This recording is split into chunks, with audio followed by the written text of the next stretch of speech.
नमस्कार। आप सभी का हार्दिक अभिनंदन।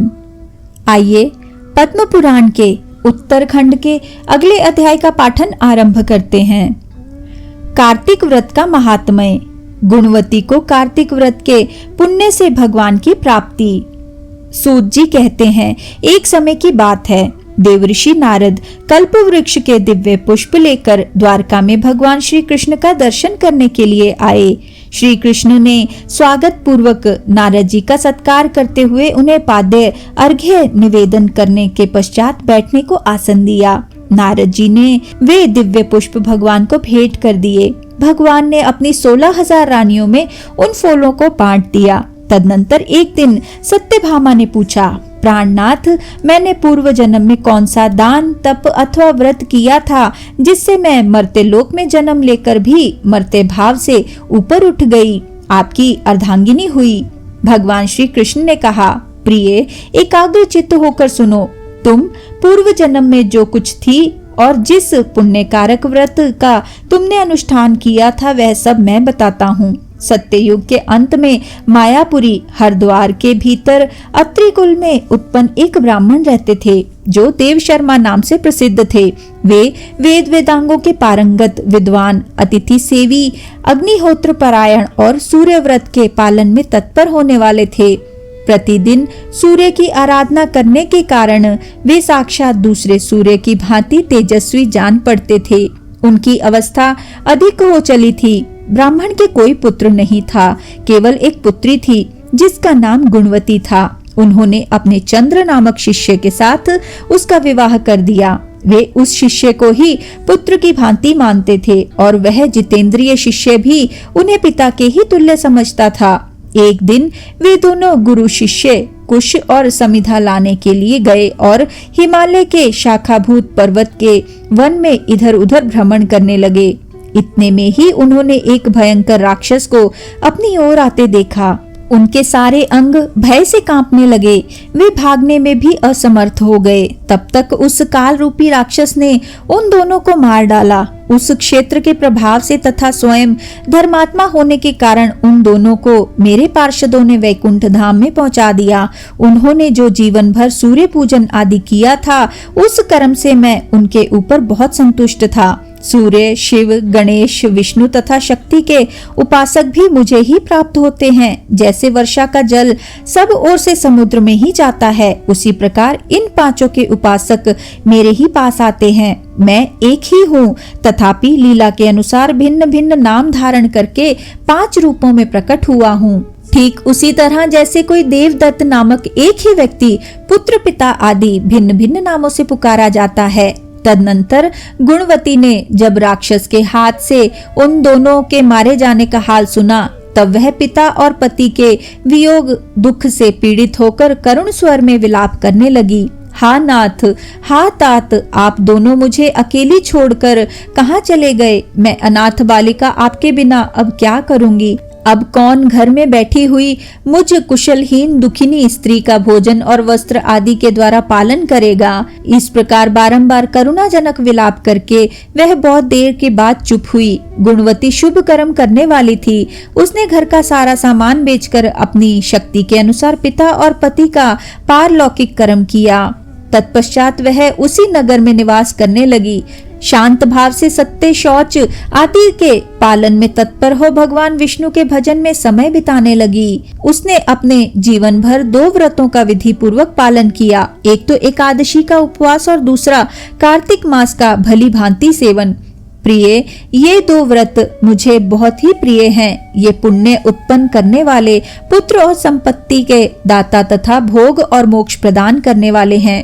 जो कार्तिक के महीने में सूर्य के तुला राशि पर रहते समय प्रातः काल स्नान करते हैं, वे महापातकी होने पर भी मुक्त हो जाते हैं। जो मनुष्य कार्तिक में स्नान, जागरण, दीपदान और तुलसी वन का पालन करते हैं, वे साक्षात भगवान विष्णु के स्वरूप हैं। जो लोग श्री विष्णु मंदिर में झाड़ू देते हैं, स्वस्तिक आदि निवेदन करते हैं और श्री विष्णु की पूजा करते रहते हैं, वे जीवन मुक्त हैं। जो कार्तिक में 3 दिन भी इस नियम का पालन करते हैं, वे देवताओं के लिए वंदनीय हो जाते हैं। फिर जिन लोगों ने आजन्म इस कार्तिक व्रत का अनुष्ठान किया है उनके लिए तो कहना ही क्या है। इस प्रकार गुणवती प्रतिवर्ष कार्तिक का व्रत किया करती थी। वह श्री विष्णु की परिचर्या में नित्य निरंतर भक्ति पूर्वक मन लगाए रहती थी।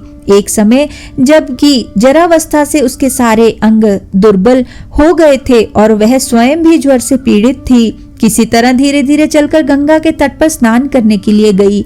जो ही उसने जल के भीतर पैर रखा त्यों ही वह शीत से पीड़ित हो कांपती हुई गिर पड़ी। उस घबराहट की दशा में ही उसने देखा आकाश से विमान उतर रहा है जो शंख चक्र गदा और पद्म धारण करने वाले श्री विष्णु रूपधारी पार्षदों से सुशोभित है और उसमें गरुड़ चिन्ह से अंकित ध्वजा फहरा रही है। विमान के निकट आने पर वह दिव्य रूप धारण करके उस पर बैठ गई। उसके लिए चंवर डुलाया जाने लगा। मेरे पार्षद उसे वैकुंठ ले चले। विमान पर बैठी हुई गुणवती प्रज्वलित अग्नि शिखा के समान तेजस्विनी जान पड़ती थी।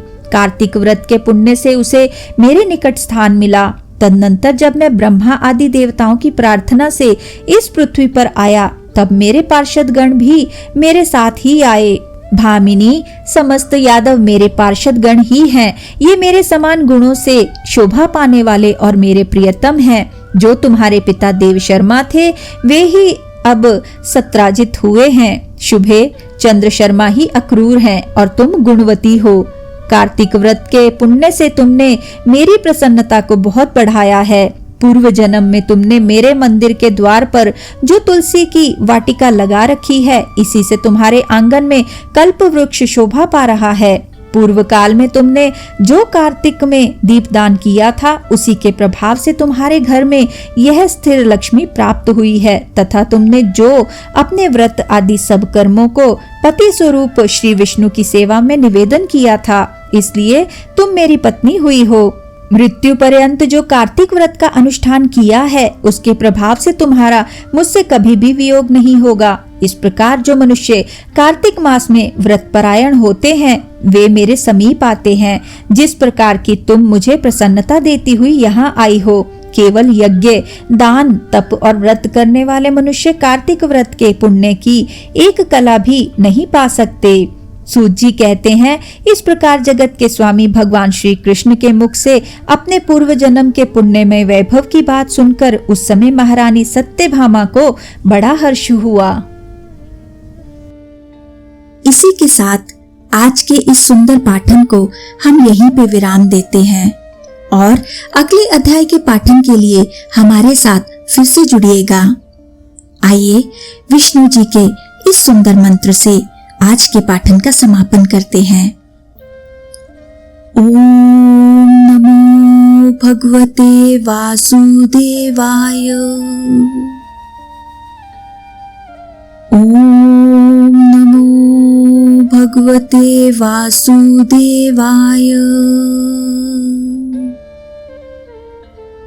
ओम नमो भगवते वासुदेवाय।